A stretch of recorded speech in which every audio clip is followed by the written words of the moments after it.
हरे Krishna. Divya Radhika official channel में आप सभी का पुनः स्वागत है।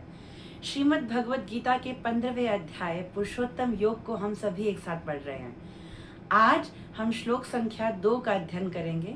आशा है आप सभी की भगवत गीता आपके हाथ में होगी और हम अब पढ़ेंगे 15.2 श्रीमद् भगवत गीता से। अधश्च ऊर्ध्व प्रस्तास् तस्य शाखा गुण प्रवृद्धा विषय प्रवाला अधश्च मूल्यानुसंततानि कर्मानुबंधीनि मनुष्य लोके।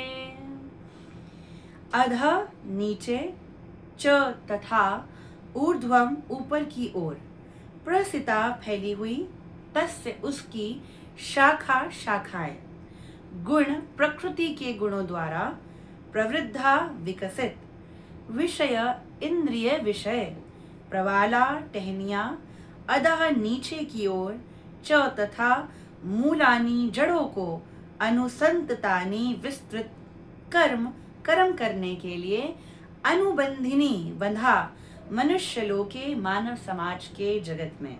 अनुवाद एवं तात्पर्य जगत गुरु स्वामी श्रीला प्रभुपाद द्वारा। श्रीला प्रभुपाद की जय। अश्वत्थ, इस वृक्ष की शाखाएं ऊपर तथा नीचे फैली हुई हैं। प्रकृति के 3 गुणों द्वारा पोषित है। इसकी टहनियां इंद्रिय विषय हैं। इस वृक्ष की जड़ें नीचे की ओर भी जाती हैं, जो मानव समाज के सकाम कर्मों में बंधी हुई हैं। तात्पर्य, अश्वत्थ वृक्ष की यहाँ और भी व्याख्या की गई है। इसकी शाखाएं चतुर्दिक फैली हुई हैं। निचले भागों में जीवों की विभिन्न योनियां हैं, जैसे मनुष्य, पशु, घोड़े, गाय, कुत्ते, बिल्लियां आदि। ये सभी वृक्ष की शाखाओं के निचले भाग में स्थित है। तो हमने कल चर्चा करी थी कि एक वृक्ष है जो अश्वत्थ वृक्ष की कल्पना करी है, और ये वृक्ष जो है ये भौतिक संसार है, जो कि आध्यात्मिक संस्कार का प्रतिबिंब है।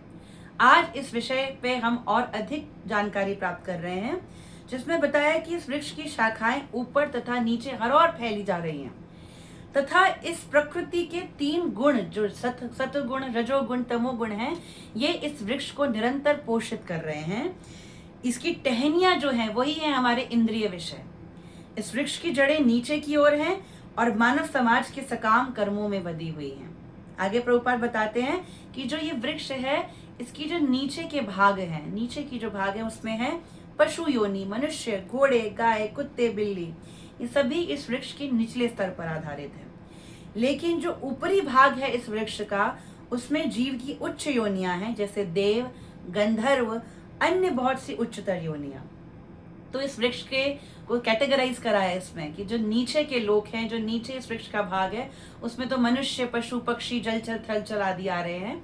और जो इस वृक्ष के ऊपर की ओर का जो भाग है, उसमें उच्च योनियां, जैसे देव, यक्ष, गंधर्व, किन्नर एवं अन्य उच्चतर लोकों में रहने वाले जीव। और प्रभुपाद जी बता रहे हैं जो इसकी टहनियां है वो है इंद्रिय विषय। तो इंद्रिय विषय क्यों टहनियों से इसे कंपेयर किया? जैसे टहनियां निरंतर बढ़ती रहती है, ऐसे जो ये इंद्रिय विषय हैं, ये जहां सब स्पेस देखेंगे, जहां इन्हें आवश्यक स्थान मिलेगा, ये उसी ओर बढ़ने लगेंगे। आपने देखा होगा कि टहनियों को जिस आकार में जहां जगह मिलती है, टहनियां बढ़ती जाती हैं।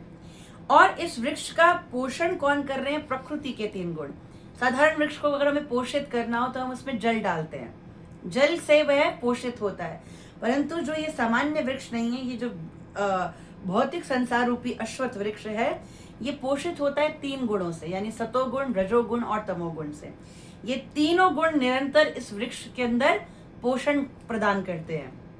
जैसे कभी कभी कहीं जल का अभाव हो तो वृक्ष सूख जाता है, कहीं का जल बहुत अच्छा हो तो वृक्ष बहुत पल्लवित पुष्पित होता है, कहीं का पानी बहुत ज्यादा, हम कहते हैं सिंचाई के लिए बहुत उपयोगी होता है, तो उस भूमि की गुणवत्ता बढ़ जाती है। उसमें प्रकट होने वाले वृक्ष, पौधे आदि की जो मात्रा है वह बहुत अच्छी मात्रा में हम उसको हमारा दर्शन करते हैं।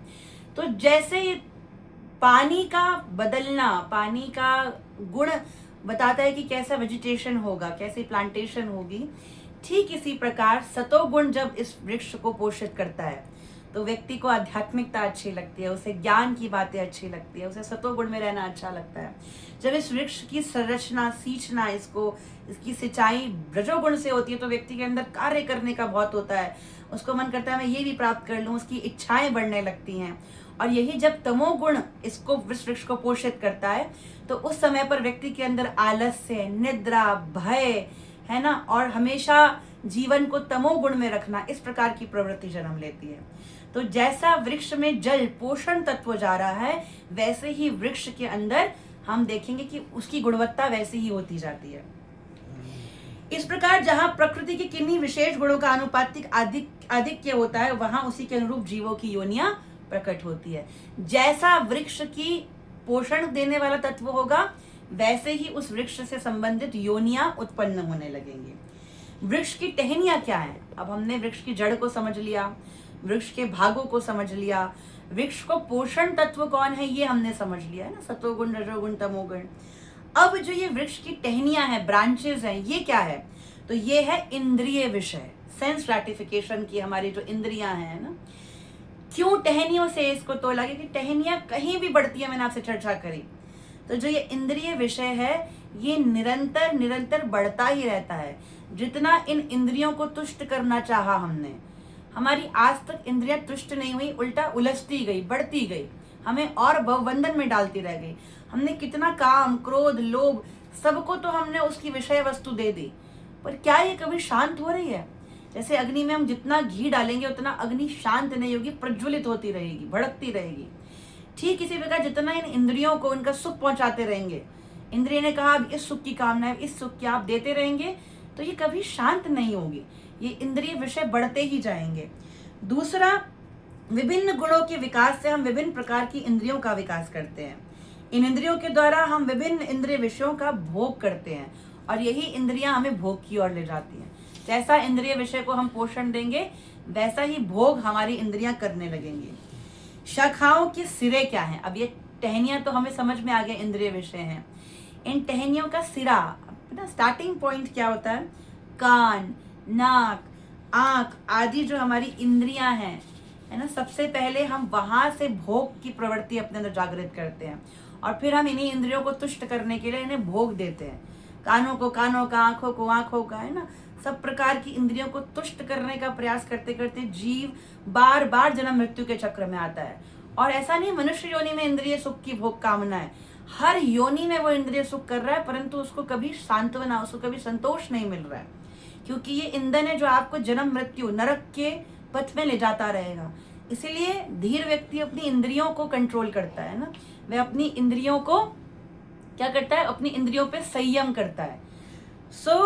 आगे हम पढ़ रहे हैं कि धर्म अधर्म की प्रवृत्तियां इन्हीं गौण जड़ों से उत्पन्न हुई मानी जाती है। टहनियां, शब्द, रूप, स्पर्श आदि सब इंद्रिय के विषय है।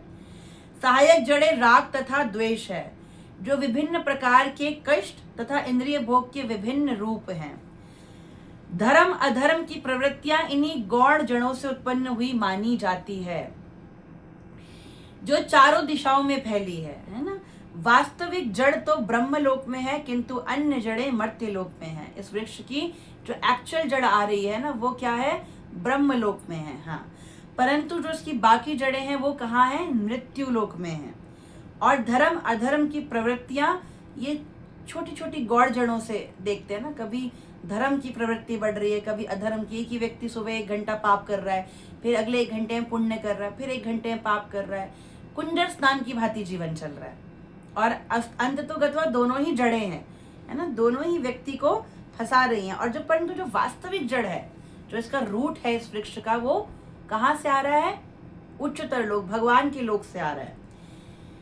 इस धरा पर जो मनुष्य उच्च लोकों में पुण्य कर्मों का फल भोग चुका होता है, तो वह इस धरा पर उतरता है। जब हमारे पुण्य कर्म का हो गया, तब हमें स्वर्ग आदि उच्च लोकों से नीचे फेंक दिया जाता है। आपके पुण्य खत्म हो गए, अब आप दोबारा जाओ और अपने अच्छे कर्मों को लेकर आओ, है ना। तब धरा पर उतरता, उन्नति के लिए सकाम कर्मों का नवीनीकरण करता है, और तब मनुष्य फिर सकाम कर्म में फंस जाता है। उसे हर काम के पीछे से कोई इच्छा होती है, और यही कर्म बंधन उसे पुनः जन्म मृत्यु के चक्र में फंसा देता है। यही मनुष्य लोक का कर्म क्षेत्र है। हम सभी कर्म क्षेत्र में है ना, हम कर्म कर रहे हैं। परंतु यदि हम आसक्ति के भाव से कर रहे हैं तो यही कर्म हमारे बंधन का कारण बनेगा, हम टहनियों में उलझते जाएंगे। और यदि हम यही अनासक्ति के भाव से संपूर्ण कर्मों को भगवान के चरणों में समर्पित कर देंगे ना, कायेन वाचा मनसेन्द्रियद्वा बुद्ध्यात्मा प्रकृति स्वभावात् करोमि यद्यत् सकलम परस्मै नारायणायेति समर्पयेत्। तो यदि हम अपने हर कर्म को भगवान के चरण में समर्पित कर देंगे तो यही हमारे मोक्ष का कारण बन जाएगा। तो उसमें हमने क्या देखा, गुण प्रवृद्धा एक शब्द आया है ना। गुण प्रवृत्ता मतलब जैसे गुण को हम अपने जीवन में लाएंगे वैसा ही प्रवृत्ति हमारे जीवन की हो जाएगी। हम अगर तमोगुणी बनेंगे तो आलस्य निद्रा भय में रहेंगे, रजोगुण बढ़ा लेंगे तो इच्छाएं बढ़ती रहेंगी, इंद्रिय विषय बढ़ेंगे, हमारी भोगने की कामना बढ़ेगी और हम सतत कार्य में ही लगे रहेंगे, है ना। अब ये करूं, अब वो करूं, अब ये करूं। और यदि हमने इसी में सतोगुण बढ़ा लिया तो हमारी सात्विक प्रवृत्ति, ज्ञान प्राप्त करने की, अध्यात्म की ओर जाने की, जीवन को सतोगुणी बनाने की प्रवृत्ति हो जाएगी। तो ये तो ठीक है, परंतु भगवान कह रहे हैं हमें इससे भी ऊपर, इन तीनों गुणों से ऊपर विशुद्ध भक्ति में प्रवेश करना है, जहाँ ये तीनों गुण गौण हो जाए और भक्ति का तत्व, भगवान के प्रति प्रेम का तत्व, भगवान की सेवा का भाव हमारे जीवन में जो है वो गौण ना हो, वो हमारे जीवन का मूल बन जाए, तो हम तब इन तीनों गुणों को पार कर जाएंगे। और एक शब्द आए विषय प्रवाला। ये विषय रूपी अग्नि में जितनी समिधा डालते रहेंगे उतना ही विषय वस्तु हमें दग्ध करती, हमें ताप देती रहेगी, क्योंकि ये विषय प्रवाला, विषय क्या है, टहनियों की तरह, प्रवाल की तरह बढ़ते ही रहेंगे। तो अगर हमें विषयों को जीवन के प्रति रोकना है, विषय आसक्त नहीं होना, तो अपनी सभी इच्छाओं को कृष्ण से जोड़ देना है।